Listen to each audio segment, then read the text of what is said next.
Hi, Pinklight back, and today I have a very special guest that I want to share. This is Angelo. Angelo, welcome. Hello, everybody. Hi, how are you doing? Thanks for coming. Angelo is visiting from Arizona. Can you tell us a little bit about your tribe and where you're from? Okay, I'm from southern Arizona, lower part close to Tucson. My reservation is the Santa Vera Indian Reservation. We are the second largest in Arizona, so we do have that. We're the third largest in the nation, but one of the least known. Yeah, so that's kind of where I'm from, and we do have the mission out there, the Santa Vera mission. That's they consider that the Sistine Chapel of the United States, which is really cool. Wow, I didn't know that. Yeah, it's a very cool place. So that's kind of where I'm from. I have a little farm out there that I can live on. Oh, that's beautiful. Yeah. We've been there a very long time. My family's been there a very long time. Wow, excellent. So today we're performing a ceremony in my home, and Angelo is conducting and overseeing it, and I want you to tell us a little bit about what we're going to be doing. Okay. Well, this started here. I was asked, this is my third time doing something like this, so it's still kind of new. But anyway, it's we have to kind of go with the changing of times. So like this is something we normally do for children. So but it's like we call it beat. It's a mud that we take, and it's the earth we use because we consider ourselves made from the earth, and everything goes back to the earth and stuff. So, but we use this at the time of birth to take care of like their hearts and protect them. So when they're going up, they have that shell around them, so nothing gets to them. So they don't take in a lot of the unnecessary things that man can provide sometimes, like the hatred and different things. It keeps that little bit from bothering them so much and letting them enjoy their lives a little more. With that little bit of extra protection, they don't have to worry too much. Well, I think the timing for that is perfect. I'm excited. And it's interesting that I don't believe in coincidences. So this week when I was working with my chiropractor, he actually was showing me how to do a protection, just pressure points on my body to protect my heart. So here you are performing a ceremony to help me protect my heart. And I'm blown away at the synchronicity right now. That's pretty powerful. Yeah, it's not something I had to change it for the places we're at. Okay. Yeah, so it's it kind of came about from my daughter, actually. My daughter she lives in an apartment building, and she was there, and she kept walking out with me. She walked me to my vehicle, before or after dinner or something like that, and she would take a chunk of mud off, and she'd take it inside, and she just feel it. She just kept feeling the mud. She liked the way it felt. So I noticed that, and I just asked her, why do you want it? She said, I just want the mud. She said, I just have to have that dirt. She said, I don't know, I've been craving dirt, she said. So I said, okay. So I just kind of left it at that. And then her boyfriend gave her some dirt from his reservation, which is not too far from ours. He was a Yaqui Indian. So we're pretty close, and he gave her the dirt, and she was driving back with him to their apartment, and then she said she started feeling it, and she got out of the car. She just threw it on the ground. She said she just didn't feel the same. So. Oh, interesting. So the mud that you're going to be using in the ceremony today is from your reservation. Yes, it's from my property. It's from your property. And can you tell us a little bit about this mud, how special it is? Okay, yes. The mud we use actually is from a garden we had there. Our family was, the water got bad where we were at for 20 years, so nobody could farm or anything for 20 years. But before that, the only thing that touched this land where we get it from is human, plant, and animal. No machinery's ever really run over that property. So it's real clean. They use it just strictly for growing stuff. So it's been very well protected by my family. So that's kind of where she was craving that from. Even though it was, they regraded and they redid the roads, but there's certain little chunks that you can still do that with. And with changing times, they had to do that to quite a bit of our land, but we managed to save a few little spots that that we absolutely nobody can touch that stuff. So that's kind of where we got that mud from.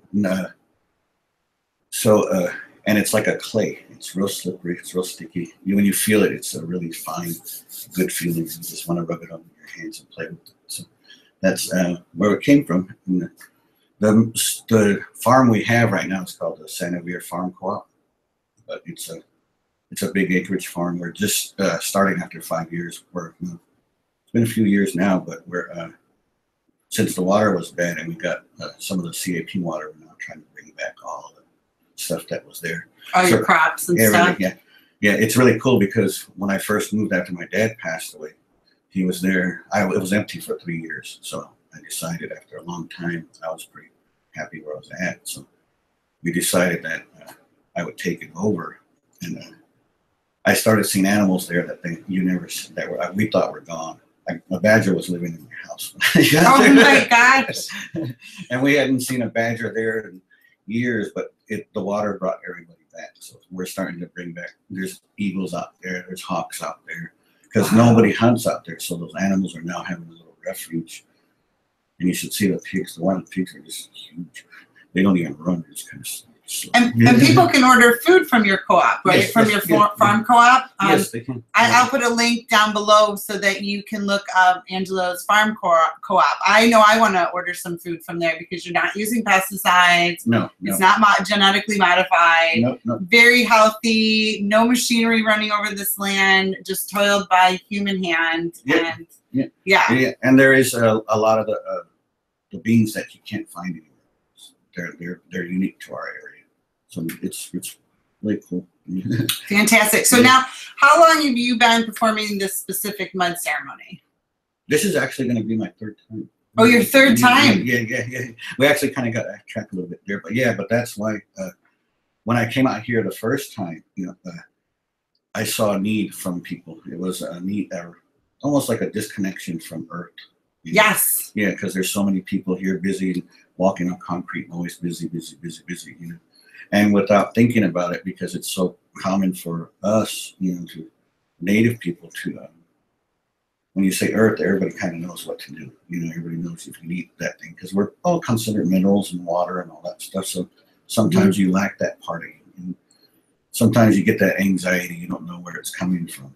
So this kind of came up with that, and with my daughter doing what she was doing, I kind of just started following the signs and came up with something that was needed here. I think it's desperately needed here, and I'm so grateful to have you here for this. And I know that hopefully there'll be future events that you'll be back for as well. Yes. So that if you're watching this and you're not a part of this ceremony tonight, then hopefully you can take part in the future and join us. Yeah, I'm hoping it'll help a lot. I mean, it seemed to help. We did one last night, and that was it took a lot out of me, but it was, I think it really helped a lot. Can you tell us a little bit about that ceremony last night and how that went for you? It was a lot more than I expected. The energies were high, very high. It's kind of getting that way now. And when I went there, it's almost like an eagerness and an openness that kind of floods you. So you're the one person standing there kind of taking this flood coming at you. And then there's also like a lot of, like I call the residual energies that are there that kind of get in the way, so you have to really work to get that thing going and get the momentum going. Clear out a lot of that stuff for people and for them before they can take this, and help. Okay. Use it. Yeah. So we'll be doing a clearing before we're going to be, because Yes. we'll be drinking some mud tonight. I'm pretty excited about this. Yeah. It's not something we normally do, but I saw the need for it, and this is just the way I adapted to help people out here, not only in our tribe or within a lot of communities that can't make it back out to the reservation. To also help people like yourself who are having an openness, which is what the Earth needs right now, is more energy, more of this willingness to create things. So Thank you, because I'm feeling a little bit way open, and I feel like I'm getting bombarded and hit all the time. So I think the protection is going to be just what I need to move forward. Yeah. Actually, I was saying that today. I was like, I think I just need a vacation, and everyone's like, you just took one, and I'm like, I mean, I just need to recharge my batteries. Yeah, that's kind of what I see a lot of, and it seemed to work last night. You know, this is just a form that I kind of chose as I watched the signs coming along. So it was a way that I figured could help people and help the few that want to come out and are starting to come around. And I think it's really good for the way I performed it. It came out really nice. So we had a lot of tears. So that's good. Just shedding some energy. Yeah, that's a good thing. We had tears, and there was a few bumps, but we made it through it. And that's the way it usually goes when you're doing this type of thing. We sometimes you can't even set a time on things. You know? It's just the way the energy works, and if the people need it, then you have to help. You know, that's kind of where we're at. Yeah. Right. So I was wondering if we could talk a little bit. I just kind of want to explain a little bit about the ceremony we did last time too. And I don't know how far you want to go into that, but you had described that we were going to turn the energy backwards, and I thought that was really fascinating. Oh yeah. Our tribe, a lot of us, we do it counterclockwise. Everything goes counterclockwise for us. So we move opposite of each other. We were told that that's how the balance kind of keeps going. And then from what I'm finding out, because I've never really done this stuff outside of the reservations. Mm-hmm. So like the terminology that you guys are using, like the Reiki and these different words that I'm hearing, I'm understanding now a little bit more about how there's other places that are doing the same thing we're doing. It's just a little different. I mean, the wording's a little different, but the energy and the principle is still basically the same, which is really neat. Just felt that in my head. That's so beautiful. I love to hear that we're doing that in our own way. It's just a little bit different. So yeah. Bringing you here is just such a blessing, and I just have so much gratitude to have you here today. Oh, I'm very honored to be here. It's been a big honor for me just to be able to come out and do something like this is really, really something for me. Not only, I mean, it's just building myself up as well. You know, it's more energy that's created.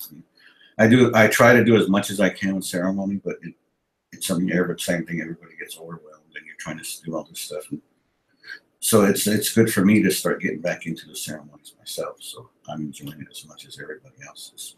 So can you tell our viewers here a little bit about why you've come off the reservation to start taking this, out here where we are and maybe other places in the future? Yeah, I've actually heard this more than once, and a few ceremonies I had been to from some of them that are starting to open up ceremonies to outside people, and performing them outside of the reservations. They're said that there's a need for this, even with our own ceremonies. Like when I was a child, we do a wine ceremony to help bring the rain and produce our crops, because our tribe is mainly farmers. They grew up mostly farming stuff. So when I was like maybe 7, 8 years old, you attended these ceremonies. There could be up to 500-600 people sometimes. So now you go, you're lucky if you get 50 or more. Sometimes it's even less than that. So that energy's coming less and less and less. And I keep hearing that repeated thing that we have to bring that energy back up. And they opened it up first. It was like men only had certain ceremonies, and then they opened it up to the women helping and participating because there was less money coming. And then it went to, now they're all getting busy and it's still becoming less. Now we have to bring in other people, but we also see that there's a willingness for it. So like yourself, such as yourself, that energy that people are willing to give and create is also what's going to help keep and restore a lot of things. Restore the balance of the planet. Yeah. Correct. Yeah, hopefully. Yeah. We see the protection. We see everybody trying to do things, so that's a good thing. I mean, it's a good thing. And I'm hoping that as we create the energy with these ceremonies and stuff, not only will it go on and continue on as people start spreading, they start spreading that same good feeling. Awareness with everybody and the plants and all that stuff. So, it's time to wake up. Yeah, it's time to start waking up. It's time to wake up. Yeah. That's something that we joke about sometimes. That I don't want to say white society, but society in general is just starting to realize what we knew 15,000 years ago or something like that. Right? Yeah. I mean, I just want to come and take an entire course on your reservation, because I bet you have far more truths than what are available to me today, and I have to dig deep to get to a lot of stuff that you probably already know. And I know last time we were having some conversations and our words might be a little different, but I was amazed. I mean, I seek in nonstop. I'm always looking and digging and seeking information, and you knew exactly what I was talking about. Yeah. yeah. It was just, we just had to kind of communicate. It's almost like a little different language. Yeah, a little bit. But I was really impressed with what your tribe has held within it, you know, the knowledge, because you're not writing it down and you're passing it on, right? Through storytelling. Storytelling and stuff. Yeah. And we're trying to do writing, and they're doing a lot of it, but it's really hard to read, you know, so. But yeah, I have a granddaughter who's doing really good and stuff like that, and she just recently surprised us with songs that we didn't know she knew, that her grandmother just passed away, and she has those songs. So now I have to quietly try to start pursuing those songs that she had, you know, because it's really cool to see her doing that. Oh, that's beautiful. Yeah. My daughter said she was playing Legos and they could hear her singing the songs. I love that. So yeah.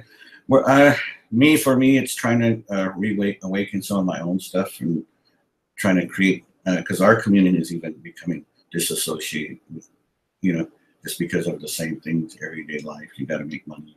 The distractions that are put here to keep us from waking up. Yeah. So what my hopes is that eventually maybe we're starting with the farm.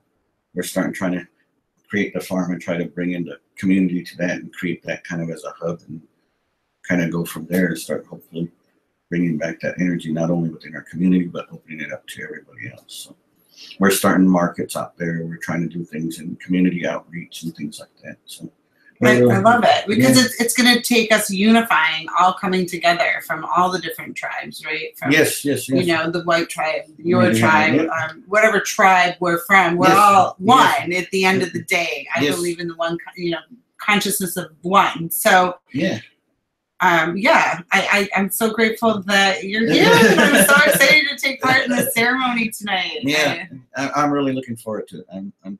I get tired, but it's really worth it. You know, it's really worth it in the end for all of us. Yeah, that's what I'm hoping. So beautiful. Yeah. Well, if you have any questions or you want to know more about how to be involved in a ceremony in the future, please don't hesitate to comment below or reach out to me directly, and we'll get you set up with Angelo, because he's absolutely incredible. I can't even tell you, last time I felt like I was floating after my experience with you. It was just really a blessing, and amazing. Well, thank you. I'm glad I was welcome. I'm being welcomed so much to come back. So. Oh my gosh, I've got an extra bedroom in my house. If you want to move in, you're welcome. You can be part of the family. Yeah, that would be nice. We got a farm to run, but yes. I hope to hear from everybody, and I hope this turns out really well for you as well. You know, so. Excellent. Is there anything else you want to share before we go and start our ceremony? Let me take a minute here. Because we can always come back and do another interview the next time you come, because I'm sure there'll be more to add. But so if you want to join in the ceremonies, please don't hesitate to reach out. We really want to bring this out to the community, to all of humanity, bring us all together as one, and get that energy moving so that we can become a woken community here on this planet. Yes, awakening would be a good thing for all of us. So please always remember the animals and the plants, and always remember to keep yourself grounded by seeing the little parts of Earth that's here. You know, you forget the sunsets, you forget the plants. When you're walking out there, take a moment and look at them. Yeah, that's the best thing I can give you. Notice the animals, the butterflies, the dragonflies. Anything that crosses your path. Every time an animal crosses my path, I'm looking up the totem of that animal, so I have a better understanding of the message that's coming forth to me, because there are no coincidences. I've stumbled on some tarantulas in the backyard recently, and although they frightened me at first, they had a very powerful message, and I realized that I was really blessed to experience one. So all types of events like that. Everyday little events. And it's funny you remember. Well, and I was videoing the other day, and I had a crow sitting up here the whole time watching me, and I felt like, okay, he wants to hear what I have to say. He wants to keep me on track. Maybe you want lunch. Yeah, maybe. But I felt like it was very odd where he came in to sit. Like, they don't usually sit right there when I'm filming. So I felt like I had someone helping me and watching over. I felt blessed. So very cool. All right. Well, I want to thank you for taking the time to do the interview with me today. All right. Thank you. And thank you for showing up. And we will be back soon. See you Take care. soon.